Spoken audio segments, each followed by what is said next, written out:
Welcome, Mary. Thank you. Thank you to the 500 team for having me. It's great to be here.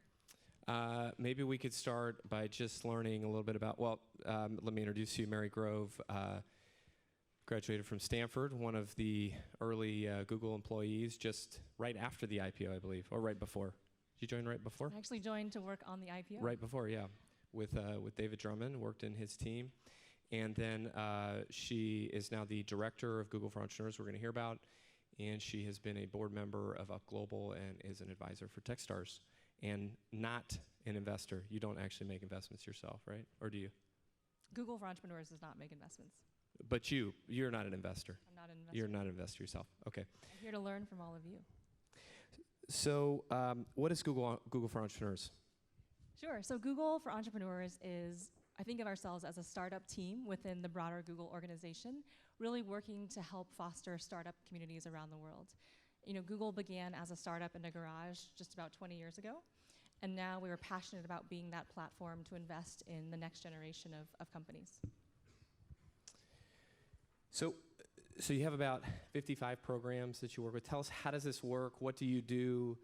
How do these programs join you? What does it mean to be inside of Google for Entrepreneurs? Sure. So the first thing we're really focused on is fostering entrepreneurship globally. Right? As one who lives in and is based in Silicon Valley, I can vouch firsthand. You know, we work with entrepreneurs in over 130 countries. And so entrepreneurship is alive and well and thriving in all corners of the world. And so we have a very global mindset. What are the things that we can do to uniquely add value to these communities? One is we're a tech company. So we have tech platforms and products that we hope can help startups be successful. And the second is, you know, how do we leverage our people, our talent, whether that's mentorship, trainings. And thirdly is how do we convene best-in-class organizations like Techstars, like Startup Grind, to really be a part of the network. So as you said, we have 55 partner organizations. We back them financially. We do not take equity in these organizations. We want to help foster groups who are helping startups. And the second thing we do is do some of the work directly. So we run 6 campuses for entrepreneurs around the world in London, Tel Aviv, Warsaw, Madrid, Seoul in South Korea, and we just opened last week in Sao Paulo, our first in Latin America. So this is a really diverse crowd and a very international crowd. And so can you just talk about, if I run an entrepreneurial organization and I think it fits within the mission and the different things that you're already doing, or the 55 partners that you already have, what, from all the things that you've looked at, all the groups that have pitched you on being a part of what they're doing, what works for Google, and what do you see that you say, hey, yeah, this type of thing gets us excited, and this type of thing, you know, doesn't get us excited? Sure. So broadly speaking, our goal is to foster, you know, the whole entrepreneur's journey. So I think of that in 3 stages. One is the aspirational, inspirational. I'm thinking about getting started, taking that leap. So it's groups exactly like yours, Derek. So Startup Grind, who's building community, bringing people out, giving them exposure and access. So that's one category. A second is, you know, I have a company, a product. I need education, acceleration. I need the true tools. And I see Ilyana Montauk in the audience from Gaza Sky Geeks, a great accelerator based in Gaza. Groups like them, like Techstars. And that third piece, which is critical, is, you know, I have traction. I need access to global markets, and I need access to capital. And that's where, you know, we don't directly invest in these companies, but we partner with groups like Startup Angels is a great organization, and I see Leslie Jump here, right, helping create that next generation of angel networks all over the world. So if you fit into one of those 3 parts of the spectrum, we would love to find a way to work together. I think the other thing, too, that people often forget about when they try to approach you all or think they should be working with you all is this idea that, like for us, we didn't approach Google for Entrepreneurs until we had 40 chapters or something, and we were established, we knew what our value proposition was and all these things. And then really it was working with you all to say, hey, this can be much bigger, and now we're in 200 chapters. But I think a lot of people say, hey, I have this idea, I want to just get started, hey, I've got to go talk to Google for Entrepreneurs. But it seems like a lot of the partners that you have are really already established, have some movement, and then you guys just kind of support that and help grow that. So we look for organizations exactly who have a like-minded mission, the same value system that we do, and have a proven model for execution. You know, Selena just talked about the importance of execution. So in the case of a Startup Grind, someone who has demonstrated this is a model that works, we can help fund them to take it to the next level. What's in it for Google? Like the kind of the like, this is good for the world. We get that. Like, but like most of these corporate programs, there is some carrot at the end of the stick. Hey, we want to help entrepreneurs as long as they join this program. Hey, we want to help entrepreneurs as long as we can invest in them. But what is the motivation? Is there something there at the end for Google, or you know? What I appreciate is where within Google organization Google for Entrepreneurs sits. So I should clarify, we're not part of Google Ventures, not the investing arm. We're not taking equity in these companies. Conversely, we're not part of Google.org, our philanthropic arm. This is not something that we see as philanthropy or charitable giving. We actually come out of Google Inc., the bottom line, business as usual, and believe that by investing in that next generation of startups, it'll certainly benefit, sort of this notion that all boats rise, including Google. So the more companies who come online, jobs who are created, startups who launch successfully, the more that they will likely use Google Search or other products, right? And this notion that by investing in community, it'll actually help us in the long run as well.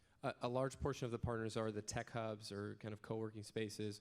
Google has their own, like Campus London or in Tel Aviv and Seoul and other places. And then you also partner with people like 1871 and Galvanize and a lot of other, what is the one in Minnesota? Coco. So how do you look at the tech hubs? How do they fit into this whole ecosystem, and why are those interesting to Google? What I think is so interesting is that in our hyper-connected online world, right, there's still nothing that can replace the importance of physical space and connecting offline and convening in person. And globally, we've seen this explosion of co-working spaces or tech hubs. Recent study released by DeskMag revealed there are 7,000 co-working spaces around the world. And here in the US, approximately 25% of them were launched in the last 1 year alone. Right, so we're seeing that this is something that clearly is getting a lot of traction, it's working. So our mission is actually to invest in physical infrastructure around the world. So we have, as you mentioned, the 6 campuses, 30 tech hub partners across 6 continents. And the value prop is, if you're an entrepreneur based in any one of our spaces or partner space, which for the most part are free to join, you can work for free from any other space around the world when you're on the road. So this is a global passport. Think of it as helping you enter the Asian mobile market by working for free from Campus Seoul. Or you want to go to Berlin, work from the factory. You want to go to Sao Paulo, we invite you to the campus. So this notion that we can help you access global markets, access a global audience from day one, but the key to that, to me, is actually the physical infrastructure and space. What have you seen works and doesn't work at these places? Because sometimes I walk into co-working space and like, I just lose all creativity whatsoever. And also, like, they can just be hives for just kind of wannabes, just shuffling ideas and just kind of shuffling work versus actually building anything. So what have you found in your campuses that is working, that's not working, and how do you actually keep entrepreneurs in those spaces and startups moving in those spaces? So one of the most important things, and everyone, there needs to be an underlying business model to support these spaces. But one thing that's really important that I've seen work well is having a free, open community access component.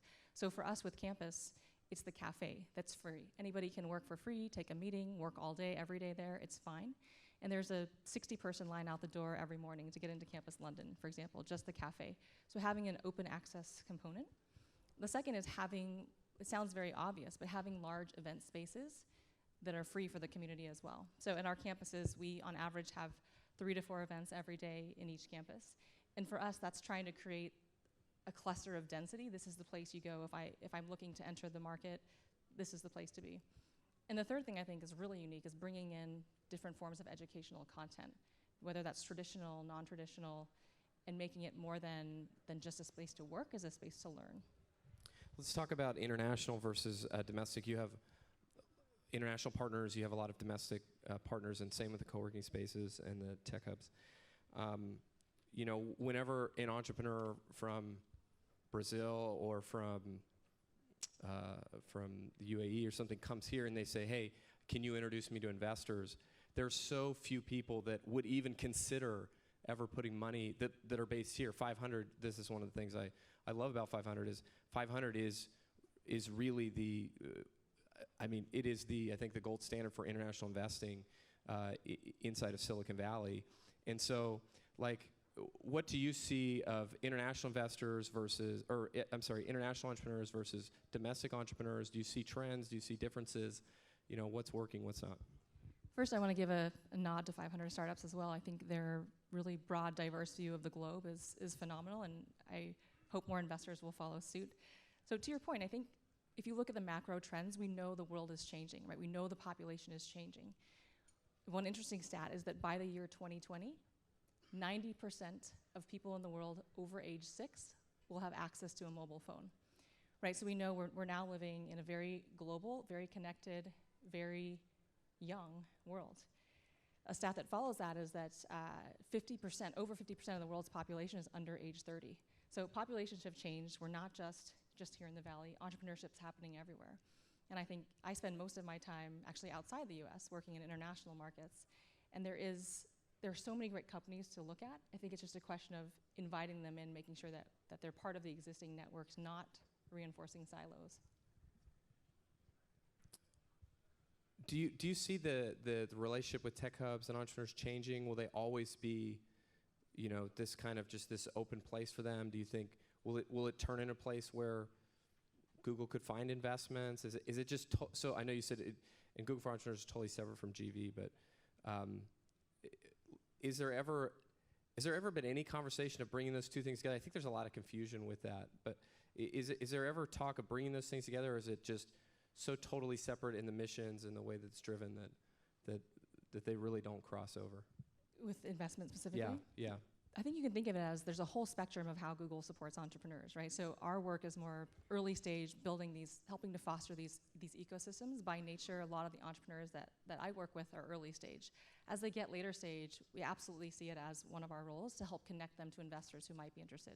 So whether that's sending an introduction to Dave's team or any other investor, whether GV or others, we would consider it a huge win. So I think the missions are aligned, but quite distinct. Can you talk about diversity a little bit? You are a great example of trying to solve the problem. Half your team, or more than half your team, is women, and the men that you have, some of them are quite effeminate as well, so we kind of bring them in there. The men on the team or the partners? Great guys. What's that? The men on the team or the partner organization? The partners. So can you just talk about how can early stage investors in this room who are not trying to hire a bunch of people, who are not, like, what can they do to be part of the solution for this realistically? Like, what have you seen work and what can be done? Sure. So one of the things that we focus on hiring, I think it's absolutely the most important thing we can do. And we really focused on hiring truly the best person for the role. And our team is actually, I think it's close to 2/3 women now, which is exciting to see all that talent. In terms of what investors can do, I think 3 really important things. One is put diversity paramount front and center in your hiring practice. That may force you to take longer to find the right people, but they're absolutely there. Often, we live in a relationship business and a referrals business, so it's just a question of diverse entrepreneurs being a part of the network. That's number 1. And number 2, I think, is absolutely, let's not create silos and create separate networks for underrepresented entrepreneurs. Let's bring them into the existing networks that we are all a part of right now. And the third thing is, investing, obviously, in diverse entrepreneurs. So actually putting those checks where your values are and taking that risk. I think it's so interesting.